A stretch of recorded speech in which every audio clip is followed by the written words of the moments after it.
thank you guys so much for joining us this evening.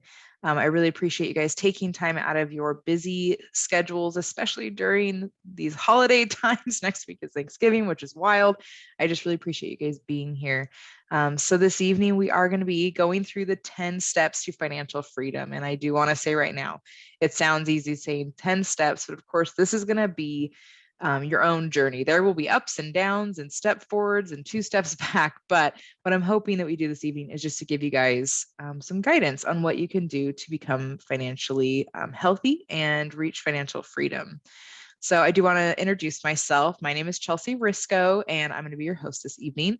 I've been with Pioneer for 7 years, and I'm currently the e-learning specialist here, which pretty much means that I create a lot of online learning opportunities for our internal team members.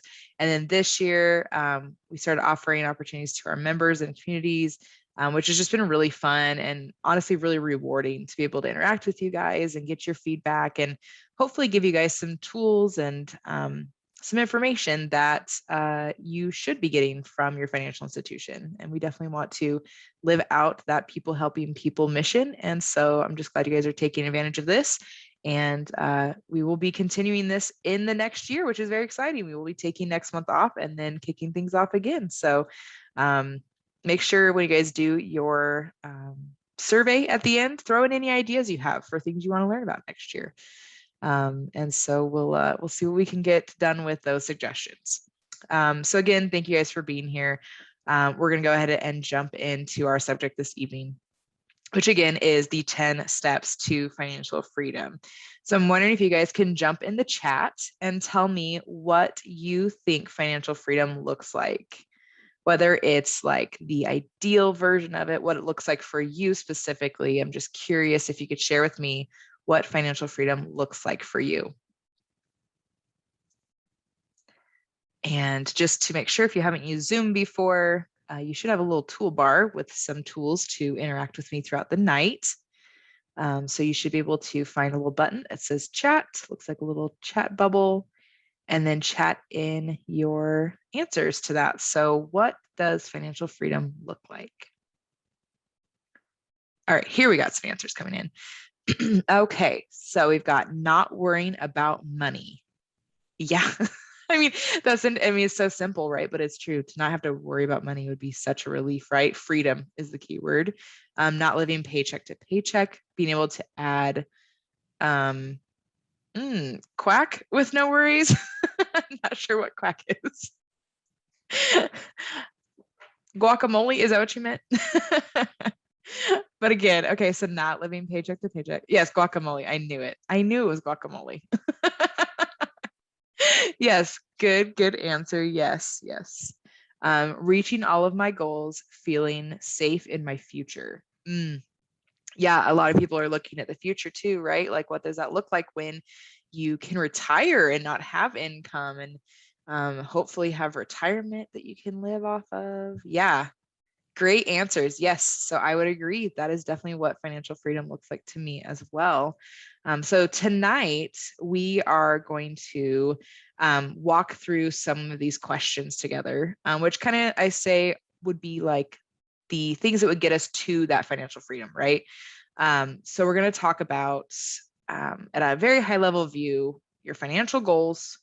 We'll take a look at budgeting, and we're also going to look at using credit wisely, but we are going to get into those 10 steps. So there's going to be a lot of information this evening. Make sure you've got your notebook and pen ready. And like I mentioned before, make sure you grab that handout, the workbook, so that you can keep going through these steps on your own, in your own time, and hopefully can get to that financial freedom we're going to be talking about. So we're going to start with understanding your money personality. So just like with our sense of humor, how each of us handles stress or even things that annoy us, we're each very unique. We each have different things that make us who we are. And part of that is actually our money personalities, because as you know, every single human has got to interact with money. It is part of being alive pretty much at this point. And so what you might not have thought of before is that you have a personality that goes with money. So have you ever actually stopped and questioned why you use money in a particular way? or the things that you have fear about with money, or the things that you feel confident about. There's many forces that impact the development of your money personality. You make purchases to fulfill desires and to make yourself feel a certain way. So some spending influences might include advertising, social media, society in general. And then, of course, you have your friends and your family. I would say that your parents probably had a pretty big effect on the choices you make with your money as an adult, right? So one way to evaluate your approach to money is to identify your attitudes about money. So looking at this list, we're going to read through them. I want you to kind of identify where you're at. So we have the hoarder. That person likes to save, budget, and prioritize. The spender, on the other hand, really likes to spend. Duh. The planner is the nitty gritty, take it one step at a time type of person. The dreamer will have passionate ideas, but really have no idea how to make them come true. You have your merger, who's going to want to pull all of a couple's money together. You have the separatist. That's going to be someone that wants to have their own money separately. Then we have risk taker and risk avoider, which of course, your risk taker is going to love adventurous investing, and your avoider is going to want to stick to the sure thing. So I'm going to go ahead and launch a poll now. I want to see if you guys, looking at this list, if you've kind of identified a couple, go ahead and answer. You can pick more than one if you fit into that category. What is your money personality? Are you a hoarder, a spender, a planner, a dreamer, a merger, a separatist, risk taker, risk avoider? Where do you fall in this list? I'm going to give you guys a couple more seconds to answer that poll. Interesting. I can see the answers as they're coming in. I kind of think it's interesting. All right, let's go ahead and do a countdown. We got 5, 4, 3, 2, and 1. All right. So you guys should be able to see the results now. So no one's a hoarder, which is interesting. I kind of thought some people might fall into that. Spenders, it says 67% of us are spenders in this group. Planners and dreamers, both 33%. No one's a merger. Everyone's a separatist. Okay, interesting. I'm a merger, so I was kind of curious to see that. And then no risk takers, but we do have risk avoiders. So very interesting. We're all very different. And honestly, some assumptions I thought that would be answered here were actually disproven. So I'm intrigued now to see how we go through the rest of this evening talking about that. All right, I'm gonna go ahead and close that poll. And we'll get back to our presentation. So you might find that your approach to money includes more than one profile. Some of you guys did select multiple that made up who you are with your money. So I'm going to encourage you to take some time to discover your money personality by writing a couple of lists. So you'll see here on the screen, you can write a list that you of the products and the services that you spend your money on. That will kind of help you decipher what you like to put your money towards, specifically with spending. Are you someone who invests in big things that last for a long time? Or are you someone who likes to buy lots of things because you like the idea of being able to spend money? Then you can list ways that you're good at spending. Make sure to give yourself some kudos for the hard work you do to be a good spender. And then on the flip side, you can also make a list of changes you'd like to make in your spending habits so that you can continue improving. So again, if you access the workbook, that's on our resources page, you can work through these on your own time after the session tonight. So it will ask you these same questions and you can take the time to write those down and get even deeper with yourself. Okay, so our next step after getting in touch with our personalities is setting goals. So when setting a goal, you want to make sure that they are specific. So I do want to say there's SMART goals, right? I think everyone's kind of heard that. It's kind of like a corporate buzzword, if you will. This one's just a little more simplified. So we have specific, which is going to be about how much do you need to save? How long of a time frame do you have before you need that money? Even down to how many pay periods are available to save that money. So for example, let's say you want to save $5,000 over 2 years and your goal is to have a down payment to buy a house. Well, if you get paid once each month, you would have to save about $209 each pay period to achieve your goal. So again, identify your goal and sit down, do some math and break it up. My boss likes to say the saying a lot. I think it's kind of funny, but she says, how do you eat an elephant? one bite at a time. It's the same idea with these big goals, with these large amounts. Just take the time to break it down and see what the next step is going to be. Okay, the next from there is measurable. So your goals need to be measurable. You'll have to measure and monitor your progress. So how will you do it? Well, you do it in a way that makes sense to you, of course. As you save money throughout the year, you can do this by your pay schedule or monthly, if that works for you, depending on what your, if you get paid weekly, bi-weekly, monthly, whatever that looks like, just keep that in mind and do the math according to that. And then you can track it on your computer. You can write it down. You can have funds go directly to a savings account. That's a really great way to ensure that things are going where they need to go. Or if you're like a visual person, this is totally me. I love going onto Pinterest and just printing off a chart from Pinterest. And that way I can fill it in as I go. Like I take a coloring crayon or whatever, or marker, and I color it in. And for me, it's a visual reminder of what I'm doing. I also have ADHD, so I need visual reminders quite a bit. So that is one thing that helps me stay on track and continue to measure how I'm doing. Okay, and then lastly on this list is your goal needs to be reasonable and realistic. Don't try to save too much each pay period and end up sacrificing other parts of your budget that are important too. I mean, you might just have to lengthen your time frame to achieve your goal and then, decrease the amount you saved each time.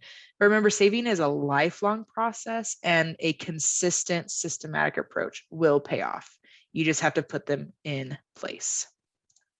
Okay, so let's talk a little bit more about the timelines of goals. So remember, not all goals are going to be the same. Depending on how much you're wanting to save and how much you make, it is very wise to consider different terms. So here on the screen, you'll see there's the idea of a short-term, mid-term, and a long-term. So short-term is going to be those 1 to 2 year goals. Your mid-term is going to be 2 to 5-ish, and then your long-term goals will be 5 and more. So I'm wondering if any of you are currently working on goals and know what kind of terms you're looking at. I'm actually going to launch a poll again because I'm really curious about this one. What kind of goals have you identified? Which ones are you working to right now? Are you guys working on any short-term goals? Is it like saving for Christmas, saving up for something you want to buy, like a TV? Do you guys have midterm goals where you're trying to save up for maybe a down payment on a car? Are we doing long-term goals where you're doing like retirement? Really the long haul ones, if you will. Let's see. Give you guys just a couple more seconds to answer. And we'll do a countdown. 5, 4, 3, 2, and 1. All right, let's share the results with you guys. So everyone is doing a short-term goal right now, which is great. That's a great place to start, and the gratification will be a lot quicker than our long-term goals. And then we also have a third of us that are doing midterm goals right now. So like I said, that can be getting ready to put a down payment on a car, or maybe even buy a car if you're really at that point in life where you can pay cash for a car. These are when you're going to need to, again, know your term so you can do your math accordingly. So perfect. Thank you for participating in that. So after we have our goals set, we're going to move on to the budget, and the budget's going to be the plan to help you achieve those goals. So just having a goal isn't going to be enough. That's like having a target and saying, that's what I want to hit. But if you don't pick up the arrow and shoot it, you're not going to get there. So you have to be a budgeter. The budget's going to be your arrow. So in its most basic form, the budget includes your income, your expenses, and your debts. So income and debts are usually really easy to identify and list. It's really the expenses that get kind of weird, because they're kind of challenging because they change. With your income, you're like, oh, I get paid this much. And, say you get a raise, then obviously that would be something that could change it. But otherwise, it's pretty consistent. And same with your debts. If you sign for a loan, you know what the payments are going to be each month and for how long. But for your expenses, I mean, those can change with life events. Those can change with a new hobby you pick up. I mean, it could be anything. And then there's also those periodic expenses that people forget about, like car insurance or property taxes. So in those cases, a lot of Americans, they'll forget and they'll just put it on a credit card because they didn't budget ahead of time for that. And so, of course, that's going to mean they're going to have escalating debt. So when people sit down and put a budget together, they're going to find that they have about 35 to 40 different expense items. As I mentioned, income sources aren't as complex. Usually there's 2 or 3 maybe incomes in a household, depending how many wage earners live there. But the expenses can be troublesome for the budget, and that's why it's really important to get a handle on the budget. And the reality is, I mean, this is just straight up, and I'm calling myself out here too. Ooh, let me go back for just a second. Excuse me. Is that I want it all. I don't want to worry about the cost of it, and I want it quickly. Like that would be the ideal situation for anything I want in life, right? I want it for cheap or for free, and I want it in 10 minutes. And then when this doesn't happen, we get discouraged because there's more work to be done, right? It takes planning and goal setting and even sacrifice to become successful in this area. So again, I'm curious in the chat if you guys could tell me how many of you guys have tracked your expenses in detail for a month, even 3 months, 2 months, a month, just to see what it looks like. Have any of you done that?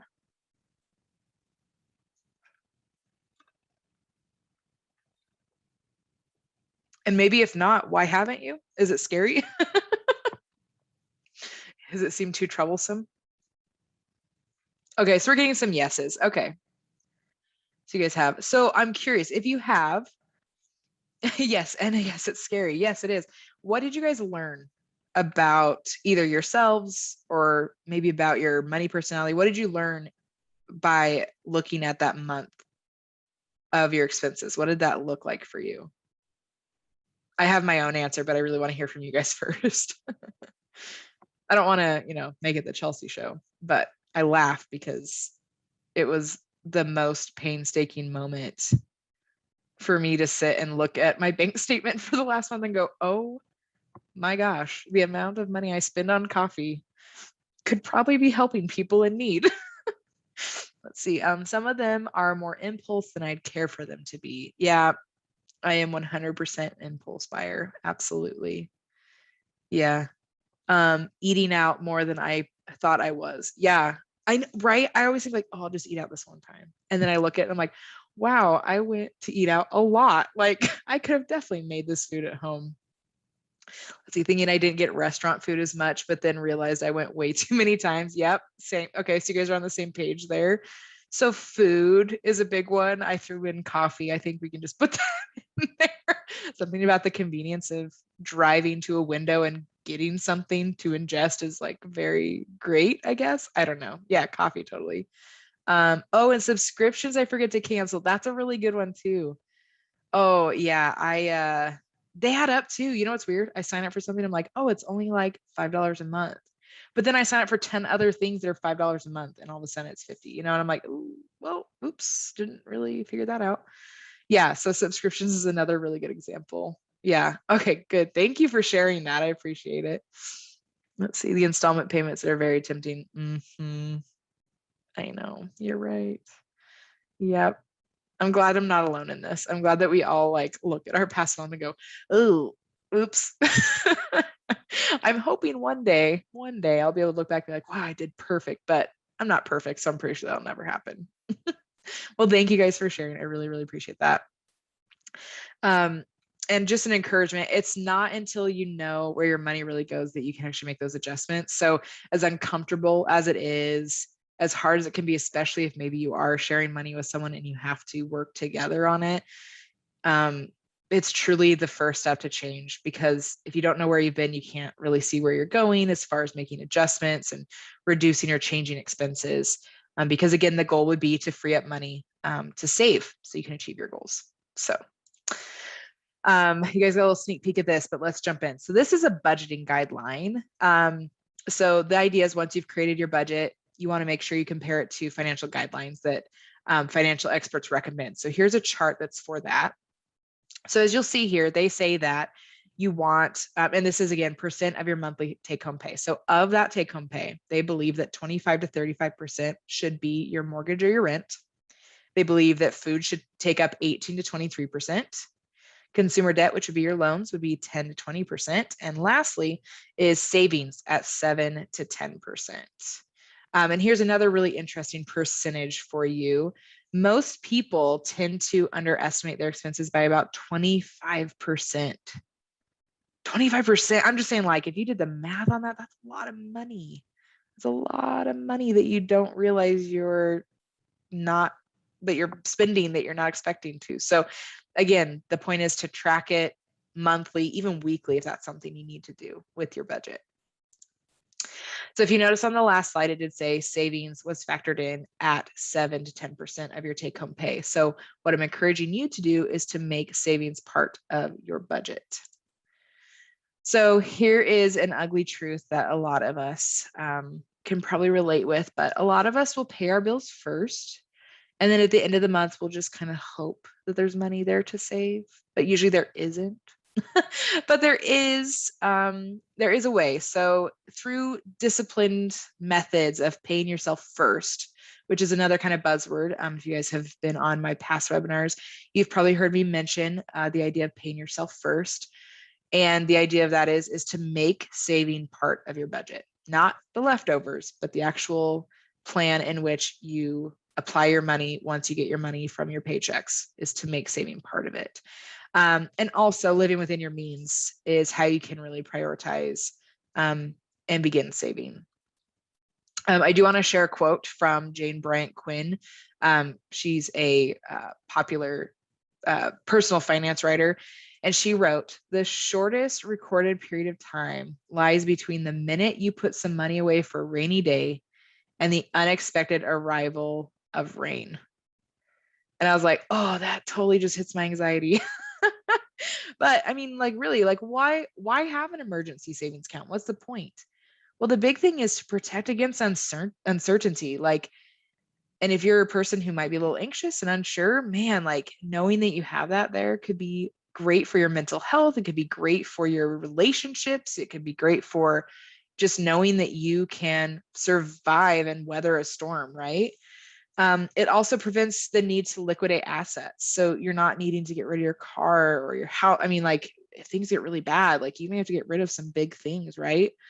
And then also, it's the idea of having access to cash rather than credit. So something goes down, you know that you have that cushion ready to go and can just transfer the money over for what needs to get paid for versus using your credit card. And the rule of thumb for that is you should keep an emergency savings equal to about 6 months of your income. And of course, the idea is if you lost your job for whatever reason, making sure you can sustain until you can get a new job, or if there's a very large emergency, you're not giving up paying for your bills that need to be paid for so that you can pay for that emergency. So 6 months is the rule of thumb for that. And, we were just talking about those little pockets of savings you can find in your expenses once you really look at it and see what you can change. That's some of the money you can use to begin saving for an emergency. And then when it comes to your annual budget, pay attention to those periodic expenses and save accordingly for those. So these are going to include things like car repairs and, regular maintenance that you need to do, like oil changes. This can include gifts, monthly gifts at work, gifts for Christmas, entertainment. So, if fall rolls around, you want to go out to the pumpkin patch. Have you saved for that? Make it part of your budget too. House repairs is a big one of those too. It's not always an emergency. Maybe it's just, something needs repaired that's easy. Clothing is a big one too. I think we forget about that a lot, to create a budget for clothing. Like, things wear out, we change our body type. I mean, we were in quarantine for a while. Somebody might have gained a little weight, maybe lost it, who knows? But the point is being prepared for these things that are part of our lives, but when it comes to budgeting, it's not really talked about. We're usually talking about budgeting for, saving for our lives and our futures. And it's like, yeah, but also we are still alive now. So we can't forget about the things that we need. And don't forget about vacations too, guys. It's all about balance. Make sure you save for vacations too. So what I was saying with this is calculate how much you expect to spend in each year for each of those categories, and then divide it by 12 so you can determine how much monthly you want to put towards that. And if you're like an envelope person, great for that. Create an envelope for clothing, for gifts, for house repairs. Otherwise, maybe a separate savings account would be a great way to do that too. And I know at Pioneer, you can have pretty much as many savings accounts as you want, and you can name them whatever you want. And that way you do your envelopes essentially on your online banking versus in real life. So there's some tips. Hopefully that helps. But just remember to include those periodic expenses as well in your budget. Okay, now that we've talked about saving, let's talk about spending wisely. So credit cards, they've actually been around since the 1950s, which I think is kind of wild thinking about technology. The first ever credit card was the Diners Club, and the second was Bank of America's Visa. And today, in 2021, each of us has between 5 to 10 credit cards in our wallets, if not more, which I think is wild again. And I just want to say, like, while credit cards can really dig deep holes of debt, they also can be used wisely and turned into a credit tool. So if you pay them off monthly, you're actually going to show good payment history on your credit. But you have to be very honest with yourself. Do you actually have the willpower to say no to credit offers and overcoming the whole buy now, pay later mindset? If not, don't deal with them. Don't tempt yourself. Just be done. But if you can control yourself enough to make them a tool that helps, then by all means, buy some gas, buy some groceries, pay it off immediately. That'll end up helping your credit. Also, this is my PSA for the evening. Please be sure to review your credit report at least once each year to check for accuracy. And also just to get a grip on the big picture of what you're succeeding at and what might need some change. But just make sure you get your hands on that, whether it's through your financial institution or annualcreditreport.com. Make sure you take a gander at that. And if you haven't so far in 2021, make sure you jump in and take a look at it, make sure everything looks good. And also, like I said, take a big overview and see if there's something you want to work on. All right, let's talk about the nightmare that is the American dream of owning a home. I know that sounds really scary, but I do think things are improving. But if you were someone who was trying to buy a new home this year, I'm sure you're the first one that can say and attest to how challenging that has been. But as far as financial freedom, having a home is part of most people's plans. They want to own a home, right? But buying a house is the largest purchase Americans will ever make. And honestly, it can be a challenge to save the money to make that purchase, but you can budget well and find a trusted resource to help you with your home purchase. So there's also, first time buyers things. There's things for VA loans. Like, there's lots of options. So making sure that you are doing your part to budget and also get to a resource that can help you with that. So I'm wondering if you guys can help brainstorm the answer to this one. What are some advantages of buying a home? So obviously there's the option to live, in an apartment, to rent a home. What are the advantages of buying a home? And while you guys are typing, I'm just looking back in the chat. I fell under the buy now, pay later on my first credit card and damaged me a lot for 5 years. Yeah, that's the other thing too that kind of bums me out is I'm always an advocate for young borrowers, if you will, especially because we work at a credit union. I really want to make sure that people are not being taken advantage of. And sometimes I see people just get a credit card and have no idea what that really means. And had someone sat down and really explain what the credit card is and what it looks like, and maybe given more of a look into how it could damage someone's credit and damage, like you said, for 5 years, that's a lot. And so I said I was only doing one PSA. I'm doing another one. Okay. And that is, if you have anyone who is coming to the adult age, please be an advocate for them. Either talk to their parents, talk to them directly, and just give them some knowledge that you have gotten, whether you learned it the hard way or it's through, attending things and learning things. Make sure you are advocating for those people. Okay, so as far as buying a home, so you can rent a room to generate income. Oh, that's a good idea. Yeah, you totally could rent a room to generate income. I didn't even think about that, especially right now where people are needing places to live. Heck, I should do that at my house. But I don't have an extra room. Okay, anyways. Let's see, can borrow against equity. Yes, like a HELOC. Yeah, exactly. So you could get a HELOC, you could get a second mortgage if you needed to have money available for repairs or for something you want to purchase. Yeah, definitely. It's an investment. Yes, right. You're going to continue to, I mean, with any investment, it becomes a profit at some point, right? So whether you get to a point of owning your home and then one day selling it, that's going to definitely be a payoff for you. Yes. Yep. Tax advantages.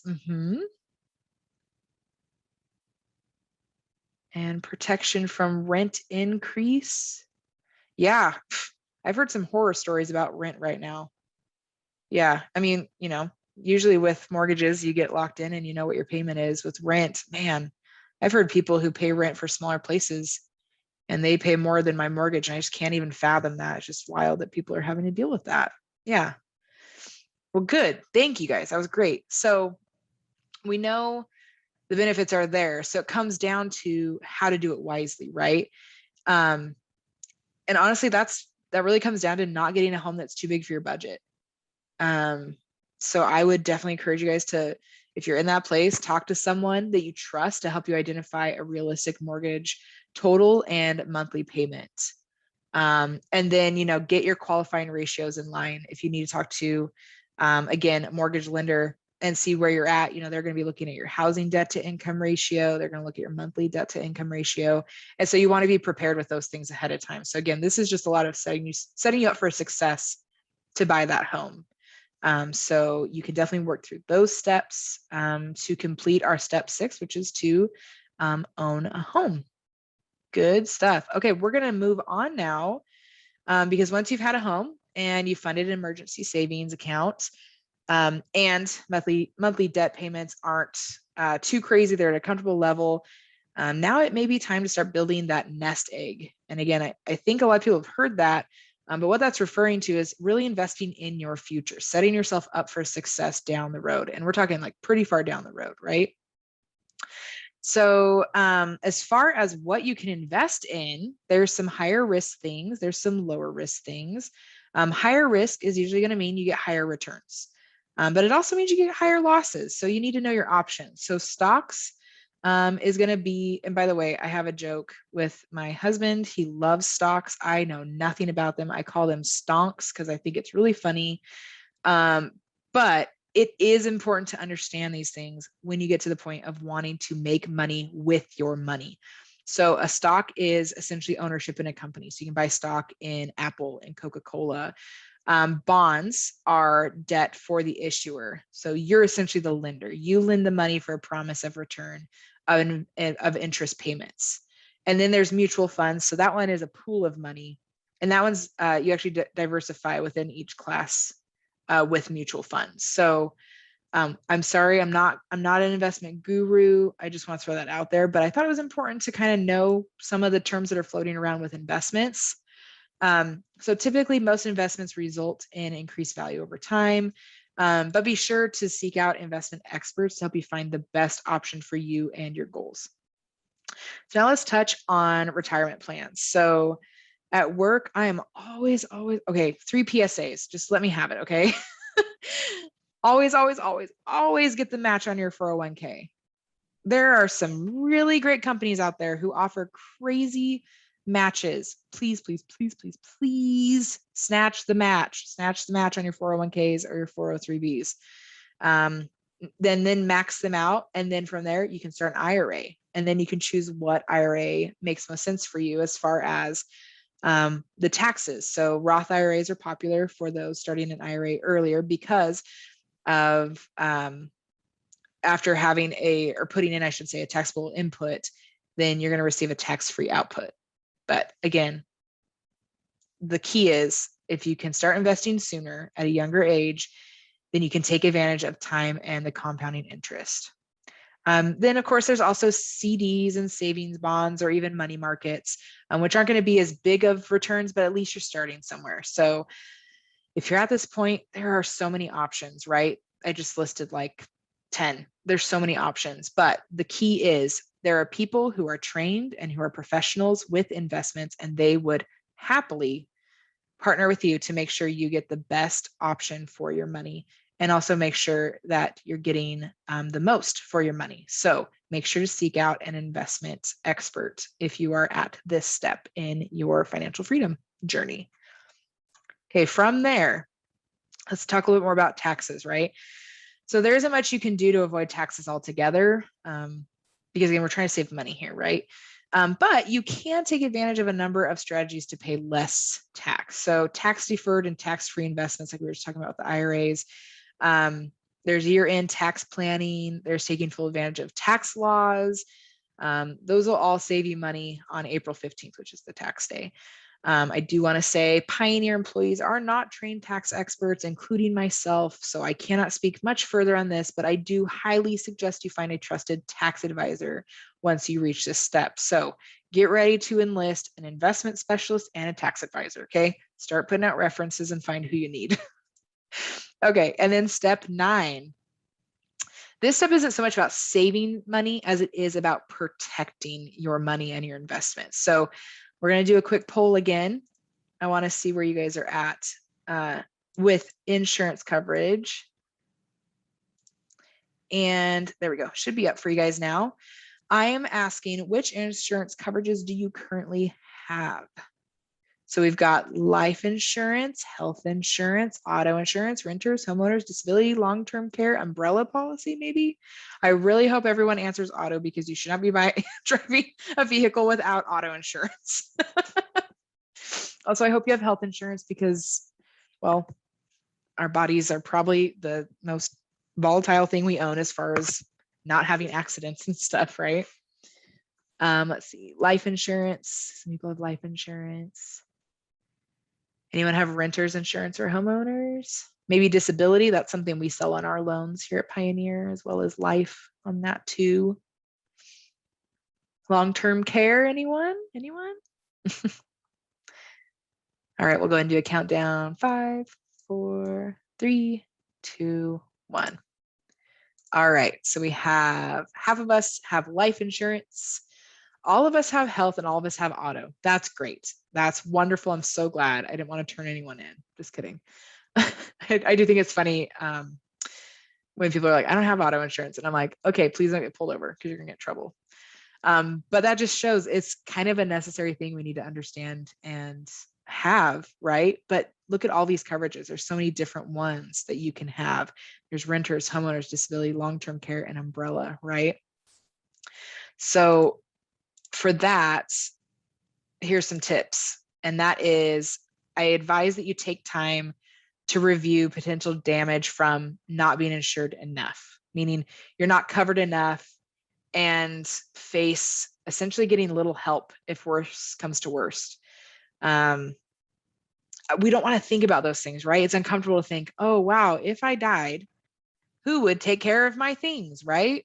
I mean, it stinks. We don't want to think about that. But at the same time, we're not here forever. And so it is important that we look at what we have covered and what people may have to deal with if we get sick, if we have an accident, if we pass away.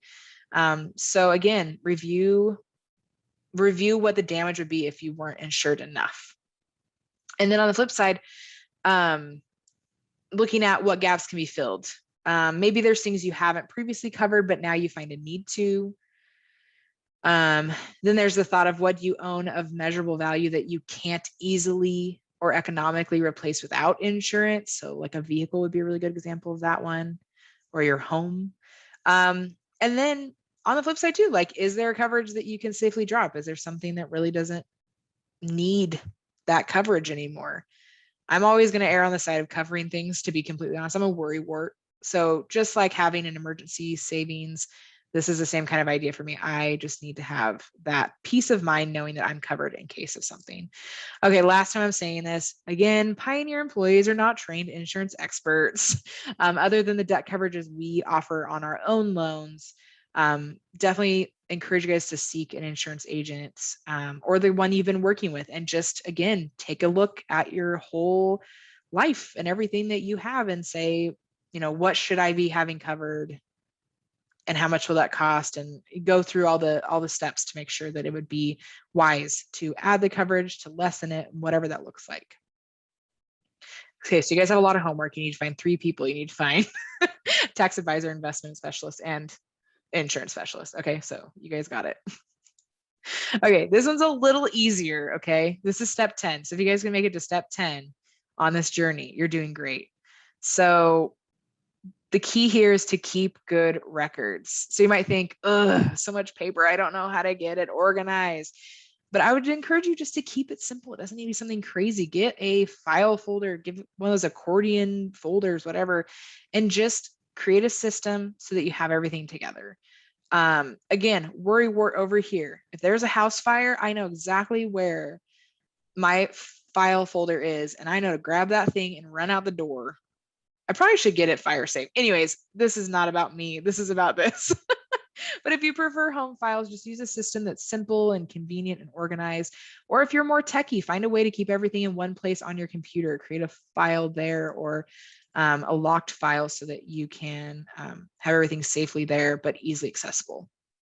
And for ongoing organization, take time each year to create a financial plan. Write one and review it at least once a year. And it's going to help you achieve your ongoing financial goals. And that's honestly part of keeping good records and looking back at your successes and giving yourself high fives, right? All right, I'm going to end with some advice. So I'm going to say, keep learning. There's so much information out there that you can find by simply Googling. If you have a specific question, just give it a quick search and see what you can find out. People put a lot of free information out there that can really help guide you through anything that's specific to you and your situation. Also, find people you trust who can help you make those educated decisions and guide you through the muck of it. So we talked about the people we need to be reaching out to for their expertise, because you don't have to do this on your own. It's not on you to figure it all out. There's people who are passionate about helping people with those things. And be sure to find resources that are free to use. So on the resources page for this webinar, which I will post that link one more time here in a moment, you'll find a couple links that have been provided to our members and community, both from the idea of education and also from like investments. So make sure you take a look at that and take advantage of those resources as well. And lastly, have fun.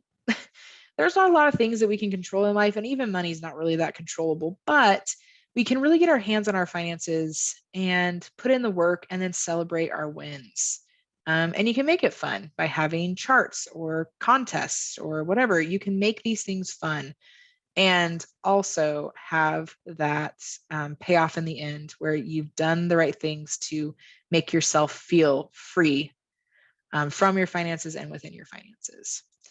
Last plug for you guys is I always want to turn our members over to Greenpath. And even if you're not a member, just be encouraged that this is a resource for you. For our members, it is free. You can call Greenpath. They're actually a nonprofit, and they specifically provide education tools for people.